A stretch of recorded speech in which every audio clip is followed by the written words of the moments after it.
All right, position draft time. As we head into minicamp, we've gotten to see some of these positions in action in OTAs. So generally the way I looked at this was we're going to draft these positions based mostly on the people we think are going to play. Depth is certainly part of it, I think, for some of these positions as well. I also figured, like, just for the sake of making it interesting, let's just assume Deshaun Watson is the starting quarterback. There, we're not going to factor in necessarily that a suspension that could be coming. So this doesn't necessarily have to be like week one. Ashley, after all of that, you are on the clock with our number one best position on the Cleveland Browns.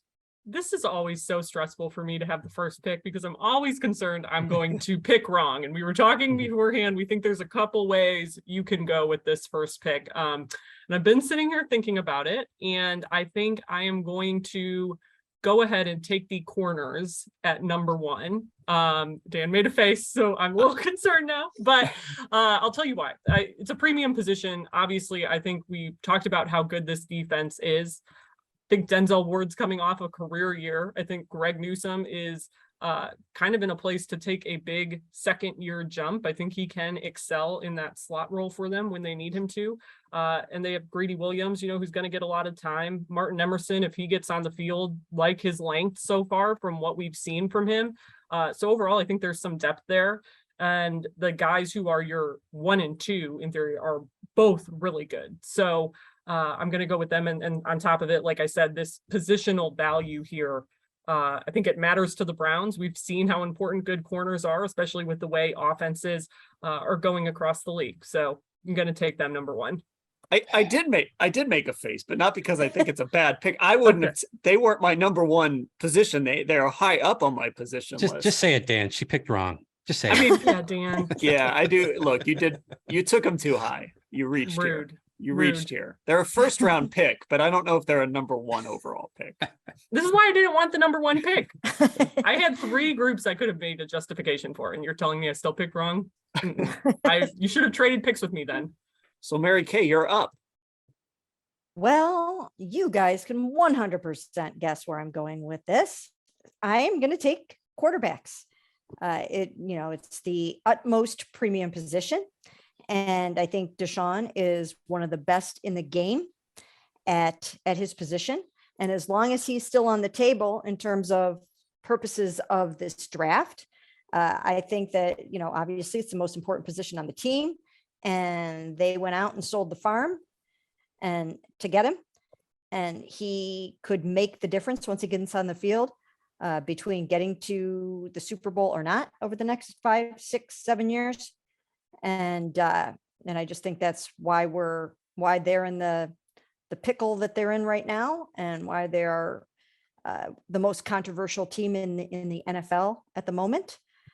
It's all because of this guy right here, Deshaun Watson. So I've got him here at number 2. I didn't have him at the top of my list, but I did kind of wrestle with it. I thought about just throwing him up there. There were 2 other position groups I had ahead of him just as a whole. But you can make a case that just that quarterback, just based on Watson alone, should have been the number 1 pick. Mm-hmm. Neither of the groups picked so far were in my top 3. All right, so now Scott, you get the top of your board. Take it away with pick number 3. Running back. Running back is the best position group on the Browns. Period. Like Nick Chubb's probably the best running back in the league. We always hear the term as pure runner, which I think is code for, he doesn't catch a lot of passes, but you also have Kareem Hunt, who was in fact one of the best in the league at catching passes out of the backfield last season before he got hurt. You got Ernest Johnson, who is just, just amazing. Throw him in for 2 games and he gives you the best stats of anybody all year. I think he had the highest PFF rushing grade of any running back last year. Further down, you have Demetric Felton, who obviously is pretty versatile. So you have a nice cross-reference there of guys who do different things. You have one of the best in the league at the top of that, really 2 of the best in the league at the top of that, and then plenty of depth. So to me, running backs seem like an obvious choice. I did waver between them and another position group, but ultimately I think running back, for me at least, was an easy choice. My pick is Nick Chubb adjacent, I guess.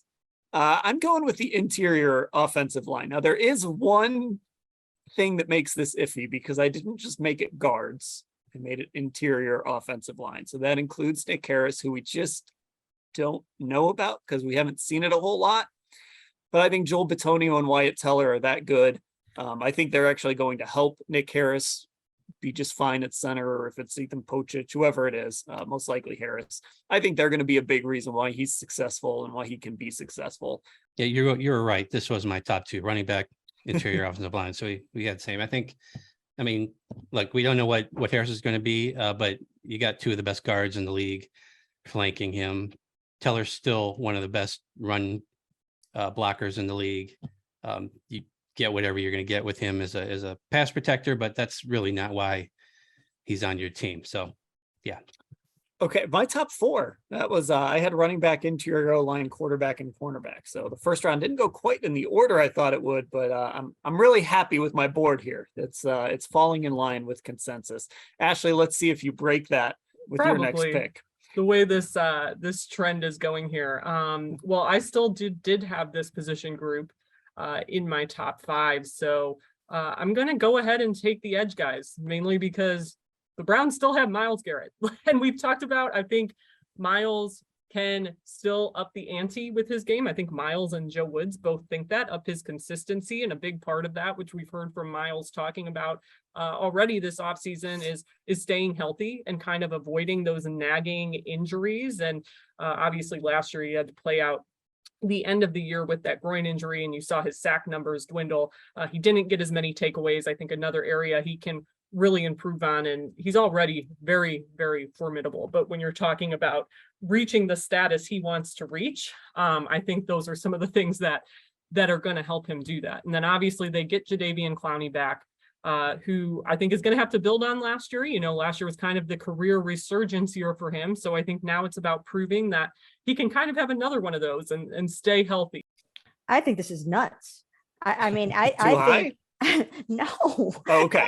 I had them at number 2. I mean, Myles Garrett is one of the best defensive ends in the game. He is potentially a future Hall of Famer. And I think the fact that we let them drop here to number 5, I don't know. I mean, like, Myles Garrett and Jadeveon Clowney together, you know. Hey, I didn't let him drop. Don't roll me into this. I know. But you didn't have him in your top 2. As a group. I did not. It's fair. I had him third, though. Yeah. All right. So Mary Kay, now you are up with the 6th pick. Well, now this is going to be your chance, all of you, to yell at me for the pick that I'm going to make. You probably won't like it. But I'm going to go with wide receivers here, even though there's really only one wide receiver in the bunch that has ever made a Pro Bowl or has ever had a big season. But I think that's meaningful. I think Amari Cooper, the fact that he's made 4 Pro Bowls and the fact that he is one of the best in the business at his position, puts this group right here next. And I think the fact that he is, from what I can see right now, I think I would say he's the best route runner in the NFL. If not the best, he's like in the top 2 or 3. So he's amazing at what he does. And again, the rest of the group still has to prove themselves. But I think that this is the spot to put receivers next.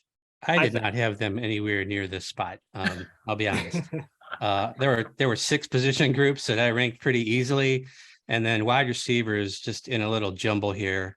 All right. So that brings us to Scott. You are up, the 3rd pick in the 2nd round. Well, I'm going safety. This was my number 6 position group. Had them right below quarterbacks. John Johnson, Grant Delpit, Ronnie Harrison.